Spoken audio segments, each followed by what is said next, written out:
Valsts svētku vakarā daba par sevi atgādināja, radot nopietnu avārijas situāciju Madonas novada Meirānu kanālā. Tur lielo ūdens spiedienu neizturēja kalna gala slūžu metāla konstrukcija, ļaujot Lubānas ezera ūdeņiem brāzties līdzās esošo Ošupes un Barkavas pagastu teritorijās. Pieredzes nav nevienam, jo līdzīga hidrobūve Latvijā, paldies Dievam, ir uzgājusi gaisā pirmo reizi. Un mēs visi tagad mēģinam izdomāt, kā varētu novērst situāciju patreiz un tālāk, lai zemkopības ministrijas nekustamie īpašumi domā par to, cik kvalitatīvi bija veikts šo slūžu remonts 3 gadus atpakaļ un kā viņas sakārtot tālāk. Un vispār šis ir iemesls aizdomāties valdībai par to attieksmi, kāda patreiz ir no zemkopības ministrijas un spiediens vispār no ministru kabineta par meliorācijas sistēmām un par to, kad principā meliorācija kā tāda mums ir atstāta valstī pilnīgā novārtā, finansējuma tam nav.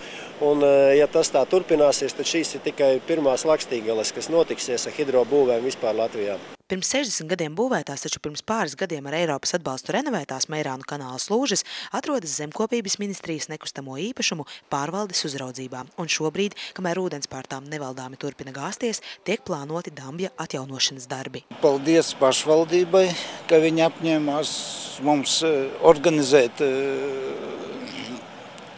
būvdarbu vadītājus un visu, un mēs taisīsim ciet šitos te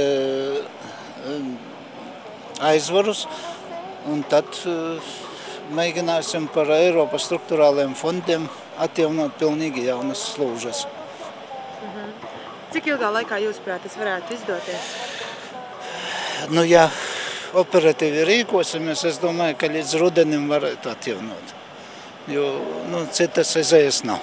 Aplūdušas pļavas ceļ uz mājām un lauksaimniecības platības. Tas radīs nopietnas raizes Ošupes un Barkavas pagastu zemniekos. Par slūžu avārijas radīto zaudējumu kompensēšanu atbildīgās institūcijas vēl tikai spriedīs, taču vietējie zemnieki ir skeptiski noskaņoti. Diezi vai tai krīzes laikos to zemnieku balstīs kāds.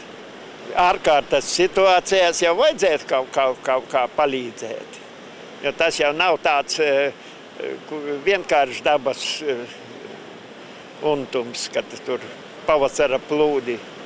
Sekas būs tādas, kad nebūs, kur lopiniem ganībās iet. Zālīte būs pagalam, ja nedēļu pusotras nostādēs ūdens uz pļavām. Zaudējumus to rudenī redzēsim, bet ja jālikvidē lopini vai jāgādā sienas, diez kas nav. Situācijas nopietnību visvairāk spēj novērtēt tie, kas Meirānu kanālu raduši redzēti gluži citādu.